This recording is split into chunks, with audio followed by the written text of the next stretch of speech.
Hey sailors, welcome to the crew. I'm Agenda, and this is Tyranny, the next game we're going to be doing a Let's Play of.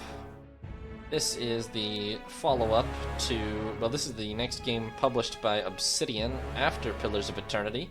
It uses a pretty similar system, but the big gimmick is that you're playing as one of the bad guys here, as a minion of the Overlord that's just conquered the known world.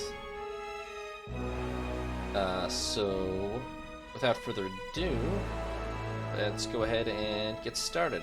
The opening cutscene, we're going to play on normal. Not hardcore enough to play on a harder difficulty.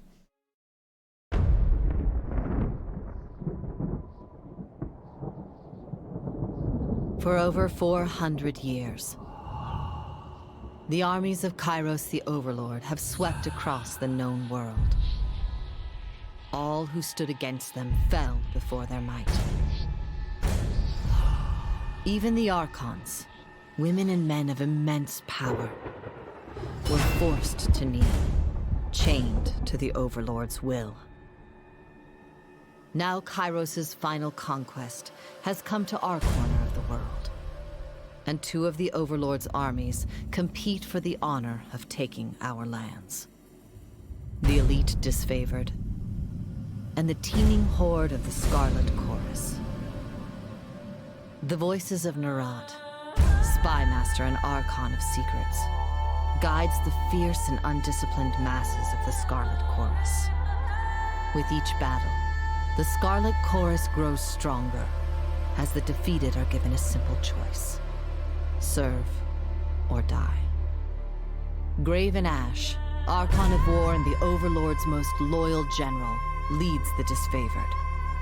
Though small in number, Kairos' ironclad legion has never met true defeat in open battle.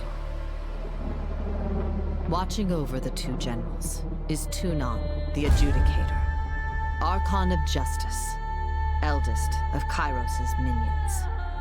Tunon brings Kairos' laws to newly conquered lands, aided by the Fatebinders, judges and executioners of the Overlord's laws. You were among the youngest of the court of Fatebinders when Kairos' armies came to our lands. How could we have known that the fate of thousands would rest in your hands? I'm good, Jofu. It's good to see you. Sorry, I just wanted to let the cutscene play. So, we will, character creation, I guess, then.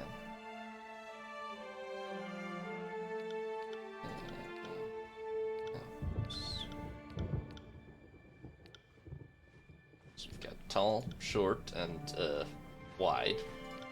Basically, three types of human. In the Northern Empire, where you were born, men enjoyed equal protections under the laws of the Overlord Kairos. Oh boy, we've already got tooltips. Kairos is a name out of legend. For centuries, the Overlord has consolidated power, sending vast armies to swallow entire realms. The most powerful mystic the world has ever seen, Kairos can issue edicts, magical proclamations that level cities, spread pox, sunder the lands, or change the course of seasons. In the southern lands of the Tiers, only men may own or captain ships, but real estate is restricted to women. Men may lease, but durable ownership of the land of the Tiers always passes to eldest daughters or sister. Most sons enter their father's profession by their mid-teens. Those without a profession or family lands to work on can find purpose by pledging service to one of the Overlord's mighty Archons. Criminals, derelicts, and others are often conscripted into the armies of the Archons. If a child cannot forge his own skein, he will certainly find one in battle. Yes, how are you doing, Jofu? Let's see, portrait, okay, it's just a collection of pre-existing, okay, there's a lot. I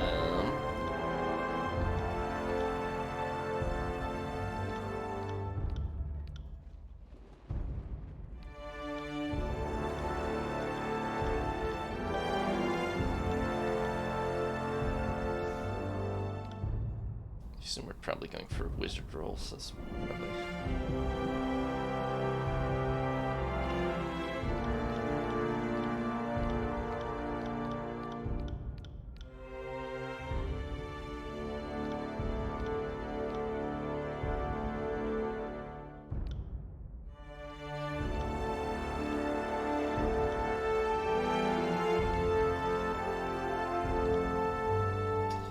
not going to get too fancy with this because I don't care that much about character creation, but...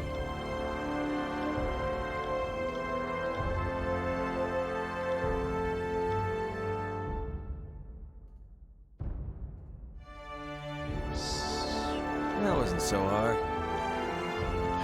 You must rest soon. Have a look here. Trouble is afoot.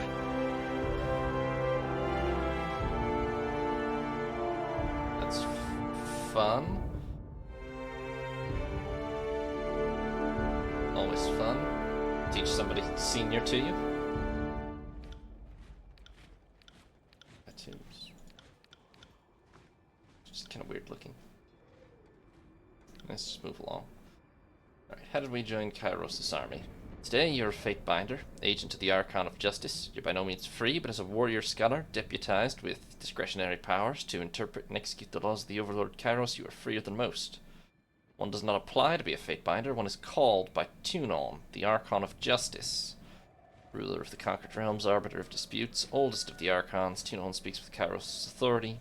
His true appearance remains hidden behind an iron mask, the face of judgment. Tunon is an impartial, sober creature wholly obsessed with justice and order. Though assumed to be a powerful combatant, Tunon rarely strays from his throne room, entrusting his court of Fatebinders to act as his eyes and ears, as well as judge, juries, and executioners. Okay. One is called, and to decline his death. Millions of men and women live in the dozens of realms ruled by the Overlord. How did you stand out from amongst this teeming mass of desperation and insignificance and gain the Archon's notice? Okay. Pit fighter. Boy. Fighting, Hunter. Lived with Beastmen.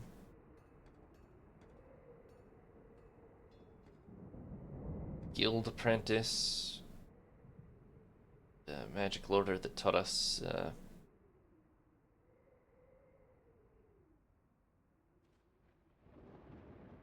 okay. Noble Scion, that's typical. Soldier. I'm not going to read the entirety of all these because it's a lot, but... Lawbreaker.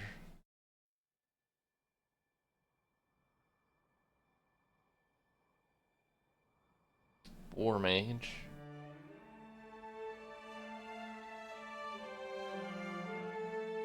And Diplomat. This probably makes the most logical sense. I assume we're going to go for some kind of mage abilities. Few have the combination of wits and courage to be accomplished casters and warriors. Those cursed with such a combination of talents are invariably pulled from their mundane lives and assigned to the armies of the Archons. Your earliest memories are a painful slog of training, study, lecture, and exhaustion, all the elements of being groomed for battle. You knew better than to ask what became of your family, nor to question the missives allegedly penned by their hand that were part of your earliest lessons in reading. When you reached adulthood, Tunon the Adjudicator came to the barracks and laid claim to your life. Seeing you as too valuable for the crucible of battle, the Archon of Justice deemed your life better spent dedicated to the art of punitive legal remedies. Though you had much to learn in matters of civil discourse, none could deny your bright future as Tunon's next great enforcer. Okay, as one of Tunon's Fatebinders, you received training in the arts of war, the intrigue of magic, and the inexhaustible depths of Kairos' law. Across the Northern Empire, the education of a Fatebinder is second to none. Those bearing the title are expected to read instructions and understand the economies of the realms in which they operate. Literacy and mathematics, skills rarely found on Trotus, are essential skills in the execution of law. Subtler talents like speechcraft or tactics are honed with time and experience that are Tunon's guidance. So we were trained with sword and shield, javelin, great. Let's assume spells. Shock, frost, vigor, atrophy. I do like dual wielding, but I'm pretty sure mage is just better in this, so shock it is. Charged fist. Very good at controlling lightning. Alright. Secondary expertise. Believing that all his agents should be well-rounded, Tunon received training in a secondary combat style. Fatebinders are often deployed into treacherous circumstances, and one's ability to adapt to unexpected changes, like sudden violence or illegal entanglement, can represent the difference between life and death. Alright, well, I can pick the same thing again. What does that even do?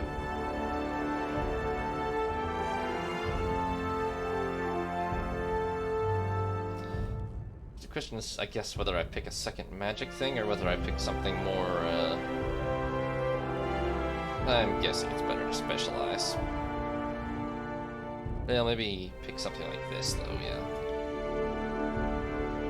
This gives vitality and might.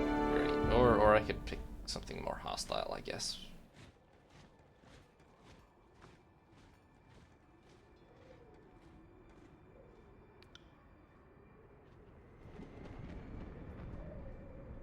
We are evil. Let's pick atrophy. Okay. Colors. Black and perhaps a touch of green.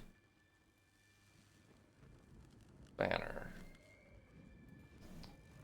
Good grief, there's a lot of options. Okay. Yeah.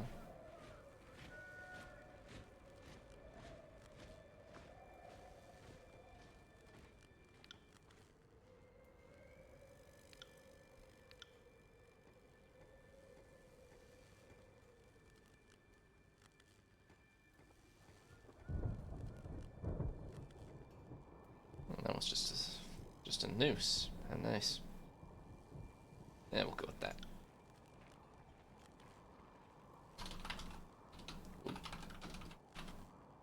Perfect. Okay. Abilities. This is very much like the pillar system, clearly. Might, finesse, quickness, vitality, wits, resolve. Okay, so might is physical strength. Finesse is dexterity. Quickness is straight up ability and spell cooldown. Okay. Vitality is health. Wits is spell strength and magic defense. And resolve is magic defenses. Well, all defenses. Okay. Yeah, let's put a lot of points into this and some points into this and this. Skills. Oh boy. Let's see. We have magic skills. 20 skill points. Alright, well. I assume I'm going to just prioritize magic weapons, so...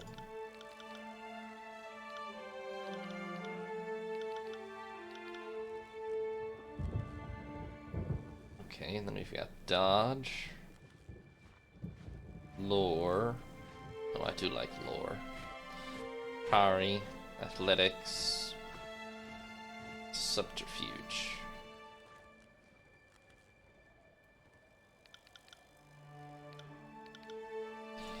Okay.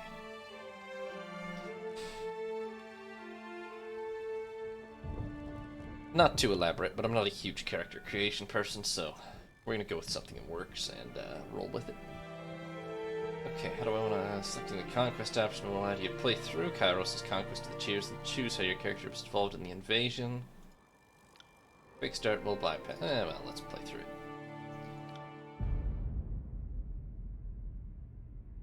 All the world has fallen to Kairos, and now the Overlord's eye is on the Tears, our home. The last corner of the world free of Kairos' reign.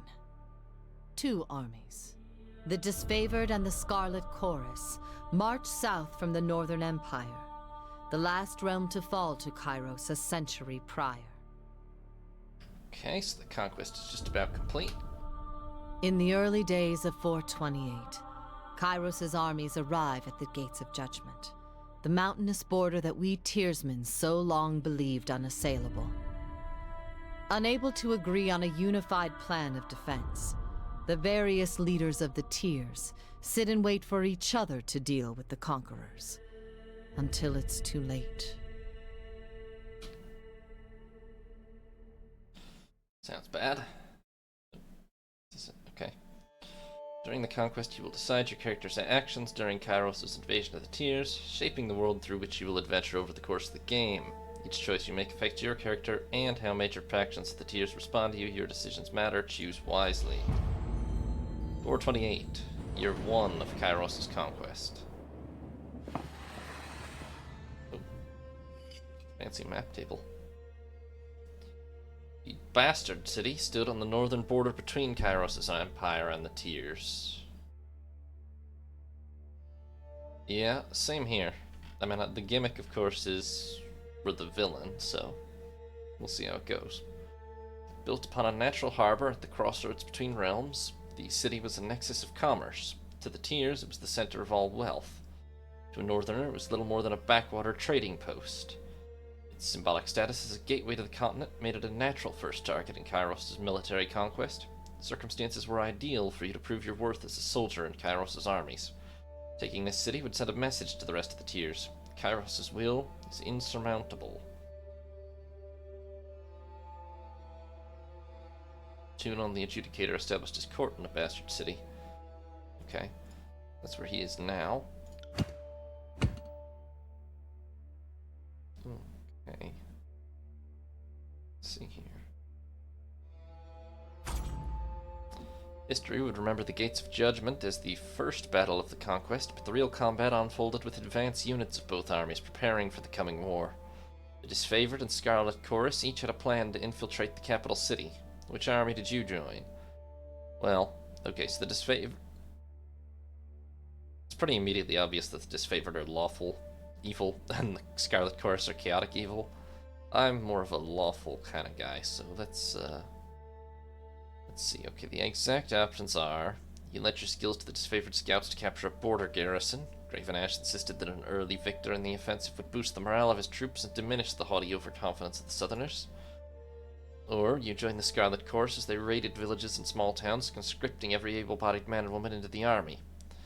The Voices of Narot emphasized the rewards of conscription and bloodshed over wanton conscription and enslavement over wanton bloodshed. Apparently, his soldiers needed the reminder. Well, let's start by helping the Disfavored. The Oathbound Scouts identified a modest border defense and collaborated on an organized attack that would leave the enemy uncoordinated and cut off from aid. You oversaw the preparations and offered your opinions on the strategy. When the clashing of swords and spears fell to silence, followed by the cheering of Disfavored Scouts, you were the least surprised. So I wonder if it's better to strike a balance, or if it's better to go all in on supporting one side or the other here. Okay, oh, so I can only pick one out of the... Alright, that's important.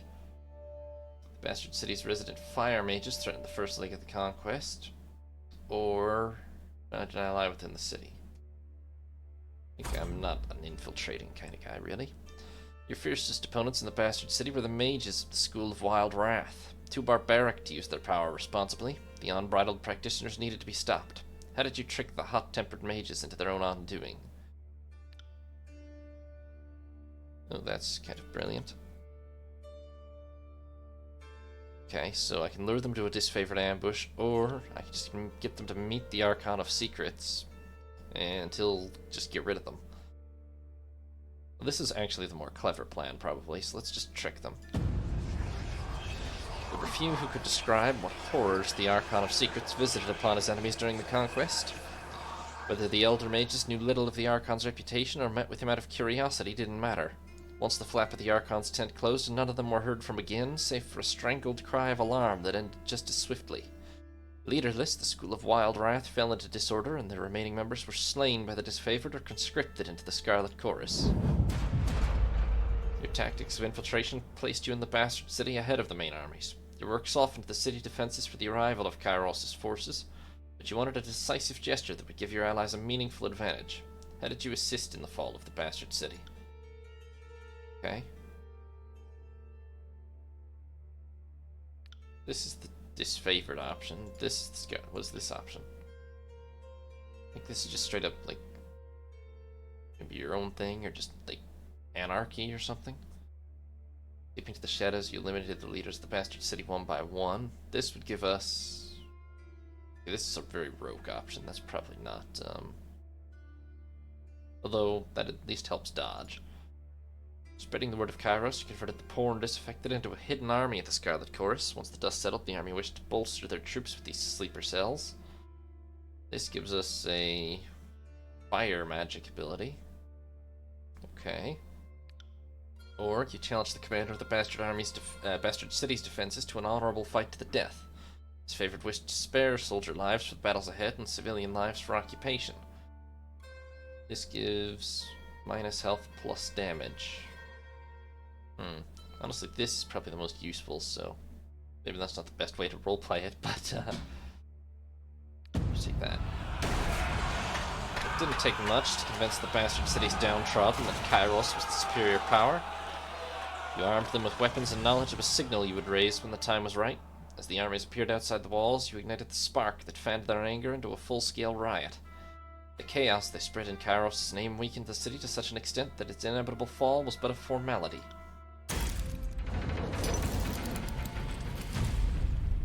Bye-bye, city. The Bastard City settled into a new state of normalcy, with every tower displaying Kairos' banner. Your name was whispered alongside rumors of a decorated career to come. The armies divided into two fronts and migrated south. Junon sent word that you were to join the next frontier of Kairos' conquest, either as judge and overseer of the settlement of Lethian's Crossing, or as a war advisor with the armies advancing into the realm of Apex. So, Apex, the troops of the mountain realm of Apex stood idle in the safety of their valley, biding their time as their neighbors in the Bastard tier fell. In the second year of war, a joint force of the disfavored and Scarlet Chorus crossed over the mountains to take control of the tier's central valley. Or, Lethian's Crossing. Deposits of iron made the settlement of Lethian's Crossing a strategic war asset. Kairos sent the forge-bound smith mages of exceptional skill to establish a flow of weaponry. Tunon the Adjudicator sent one of his Fatebinders to ensure the enforcement of Kairos' law. So sort of immediately military versus administrator.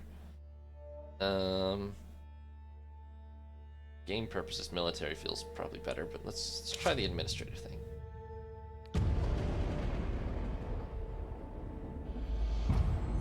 .429 TR, year 2 of Kairos' conquest.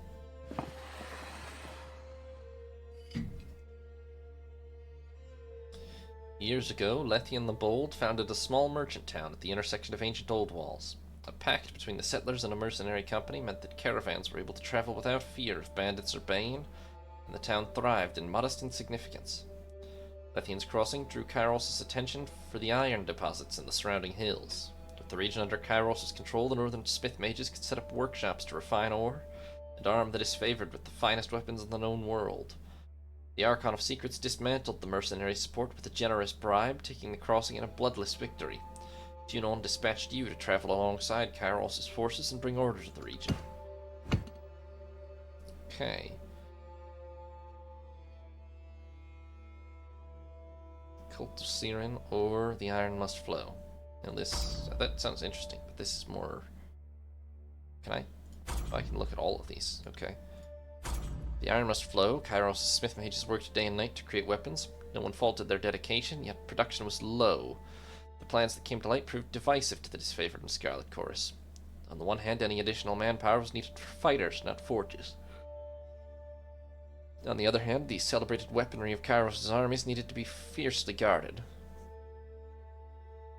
So we can conscript beastmen or draw from the Scarlet Chorus. Or over here...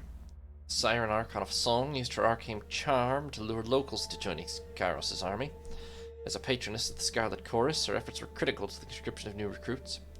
When an enthralled, disfavored soldier joined her cult, his company feared that the Archon was growing out of control and needed to be stopped. So he could destroy it or send it to the Vanguard.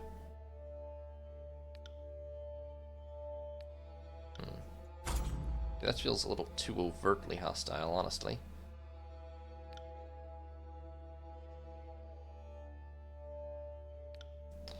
Let's go for this. Let's draw from the Scarlet Chorus recruits.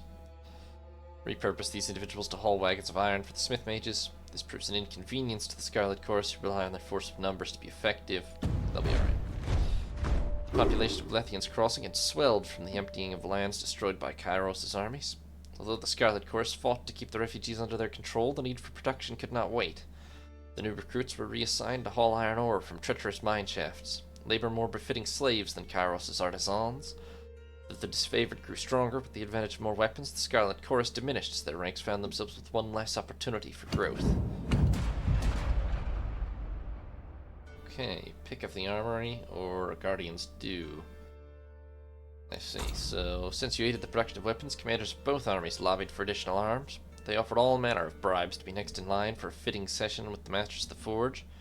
How did you sate the lust? I could actually remain neutral. Or, guardians do. Kairos' armies used Lethean's crossing as a reprieve from the war. The city grew more crowded as a mercenary army hired by the Archon of Secrets occupied the barracks, where they drained resources and escalated tensions.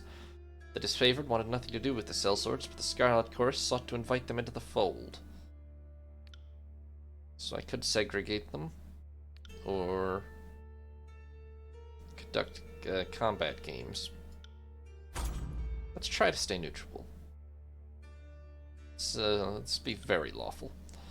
Using language that left nothing open to interpretation, you let both of the commanders know that bribery would not be tolerated in Kairos' military. That didn't stop either of them from seeking you out again, making promises of wealth and advancement if you showed special favor. Deciding that enough was enough, you ordered both of the commanders flogged in view of their armies, letting pain and humiliation teach them where reason had failed. Tragedy struck when a mercenary hired by the voices of Nerat injured a forge-bound artisan, leaving him unable to practice his craft. Tunon ordered the mercenaries to leave the city in the hands of Kairos' more responsible servants. Only a token garrison should be left behind while the armies returned to the front. As the disfavored and Scarlet Chorus showed increasing tension and hostility toward each other, Tunon decreed it best that only one force control the crossing. But we just have to decide. Well, it's just a pretty straightforward choice. I'm gonna give it to the disfavored. The Scarlet Chorus don't seem like they'd be good at peacetime administration. The disfavored placed a modest garrison in the settlement of Lethean's Crossing. Though the force was larger than might be needed to police the small settlement, protecting the forge-bound ironsmiths became the true agenda of the defense force, as these magical craftsmen kept the disfavored invasion force suited in iron. These are just elite mage smiths of some sort. Relieved at the departure of the Scarlet Chorus, the citizens of Lethean's Crossing felt they got the least of two burdens. You received word from Graven Ash thanking you for your decision. The forge-bound and their weaponry could not be entrusted to the voices of Nerat. But that was kind of my feeling too. The Scarlet Chorus don't seem really like they'd be responsible enough to run a city.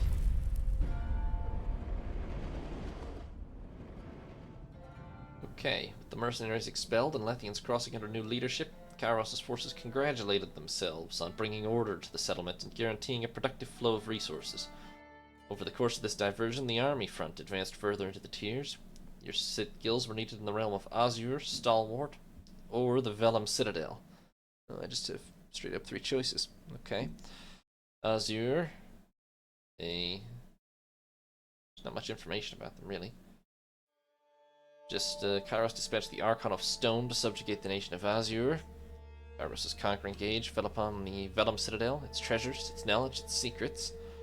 Or with its easily defended position and rich military tradition, the realm of Stalwart was the most formidable realm of the tiers. I like secrets. Let's go get secrets.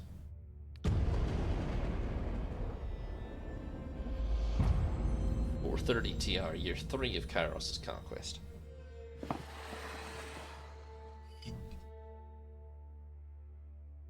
The Vellum Citadel was an archive and library of massive scale. The inhabitants were known as the School of Ink and Quill, a circle of mages that centuries ago carved out their own mountainous refuge on lands unsettled by the other major realms. Legends said that the Citadel housed a treasure trove of arcane knowledge. The Overlord's spies infiltrated the school and confirmed as much. The time was ripe to send a detachment to the great library fortress and force the scholars to yield to Kairos. Okay. Sounds like a lot of knowledge. Okay, so Siren the Archon of Song can enthrall enemy mages. Okay, but then the disfavored want to... Disfavored start executing them straight away. I could punish them. That might balance things out a little after my last decision. Or a detachment of Kairos' army marched on the Vellum Citadel expecting an orderly surrender. As they neared the main gates, a blast of arcane energy struck the commanders dead. Suddenly the highest ranking officer alive, Kairos' forces looked to you for the next steps. The call weight on your mind is that it had an immediate influence on soldier losses. Okay, let's try to maintain order in the army. You punished the disfavored for executing mages bound to the Scarlet Chorus, ordering that several disfavored soldiers be given to the Archon of Song as their personal bodyguards. The wisdom of the sages and knowledge of the Vellum Citadel were too important to silence. The disfavored balked at entering the Archon's service, but your ruling left them with no recourse. Archon Siren delighted in having new toys to play with and promptly enthralled her personal guard. You spotted them in camp days later, following their new mistress with wide-eyed devotion. Okay.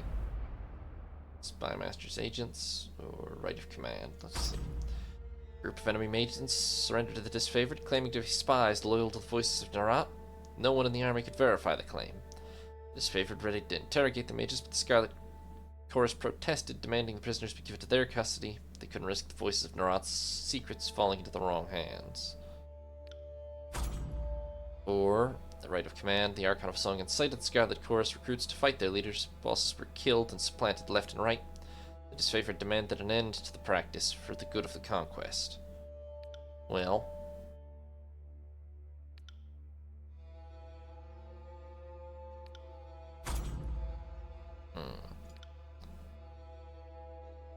I'm gonna actually go for this, because this is, like, the Scarlet Chorus is probably right here, so. The Scarlet Chorus accepted the mages into their company with gratitude. After secreting them within tents and out of earshot, you presumed that a discussion or interrogation followed. When asked about it the following day, the Scarlet Chorus admitted that they sent the mages to the voices of Narat with an escort, dispatching them under cover of night without due authorization. You reprimanded the soldiers for keeping you out of the loop, but there was naught else to be done in the matter. So, apparently I was excessively favorable to the Scarlet Chorus. Disgusted by your approbation of the Scarlet Chorus, the disfavored forces withdrew from the field of battle. Your small detachment now lacked the manpower to take the Vellum Citadel.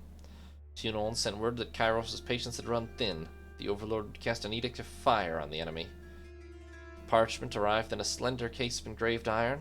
Written on it, the words of a spell powerful enough to destroy the Vellum Citadel. You had the choice of when to read the edict. Reading it at sunrise would offer your enemies no warning of the devastation to come. You could also wait until sunset, giving them ample time to flee or make amends. Well,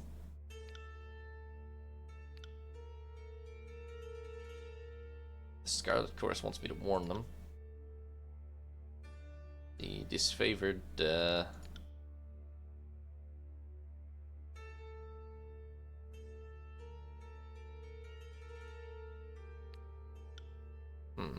This would actually be my instinct, but it kind of seems like I've pissed the disfavored off a lot already, so let's go for this.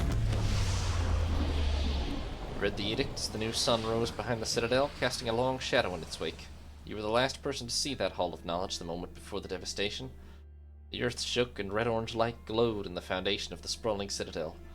Bubbling up from under the library, a torrent of lava heaved with explosive force, gushing from the windows and between loose bricks, melting hostile trenches in the surrounding land. Mages awoke to smoke and fire. For most, it's already too late. Only a handful of bewildered mages escaped the smoldering collapse of the massive library fortress. Kairos' will be done. Well, that probably was not optimal, but it was achieved. The armies of Kairos left the devastation of the Vellum Citadel in silence. From that day forward, the Tears came to know the once noble citadel as the Burning Library. This was an undisputed loss of resources, knowledge, culture, and life. But a message had been sent. The Overlord will not tolerate defiance. You didn't have long to rest before Tunon called you into service once more. You were one of the last to depart from the mountains, and as you journeyed off, you spotted a few campfires in the mountains. They were mere specks, dwarfed by the inferno. The last gasps of survivors, or perhaps looters from Kairos' armies, bored and daring enough to pick through the ashes.